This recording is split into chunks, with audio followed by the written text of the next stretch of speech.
শনিবারের দিন তো অনেকের বাড়িতেই নিরামিষ হয়, সেরকম আমাদের বাড়িতেও নিরামিষ হয় শনিবারের দিন। তো শনিবারের দিন কি কি রান্না করলাম চলো শেয়ার করি। প্রথমে এখানে কিছু গাজর, বিম এবং মটরশুঁটি ভেজে নিলাম। তারপর মুগ কালার ডাল হালকা ভেজে নিয়ে এগুলো দিয়ে আমি বানাবো মুগ কালার ডাল। তো মুগ কালার ডালটাও ভেজে নিয়ে দেন রান্না বসিয়ে দিলাম। আর এগুলো দিয়ে না মুগ কালার ডালটা খেতে ভীষণ ভালো লাগে, আরও যদি একটু ফুলকপি থাকতো ভীষণ টেস্টি লাগে, কিন্তু আমার তো ভীষণ ভালো লাগে খেতে। দেন আজকে না করব ফ্রাইড রাইস, তাও পনির দিয়ে। আজকে আমি সেকেন্ড টাইম, পয়লা বৈশাখের দিন প্রথম বানিয়েছিলাম আর আজকে দ্বিতীয়, তো সেটাই বানাবো। প্রথমেই তো যেগুলো ভেজিটেবল আছে সেগুলো কেটে নিয়েছি, তার সঙ্গে একটু পনিরও ভাজা করে নিয়েছি, ভেবেছি পনিরের সঙ্গে বানাবো। আর ফ্রাইড রাইস বানাটা যে এত সহজ সেটা তো আমি ভাবতেই পারিনি। খেতেও ভীষণ ভালো হয়েছে। এর আগের দিন না লবণ আর চিনিটা একটু গোলমেলে হয়ে গিয়েছিল, বাট আজকে একদম পারফেক্ট হয়েছে।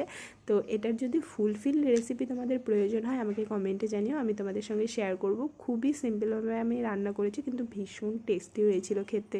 দেন করেছিলাম হালকা করে ঝোল পনিরের কড়াইশুঁটি দিয়ে, যেটাও খেতে ভীষণ টেস্টি হয়েছিল। তো এই ছিল আমাদের নিরামিষ খাওয়া দাওয়া।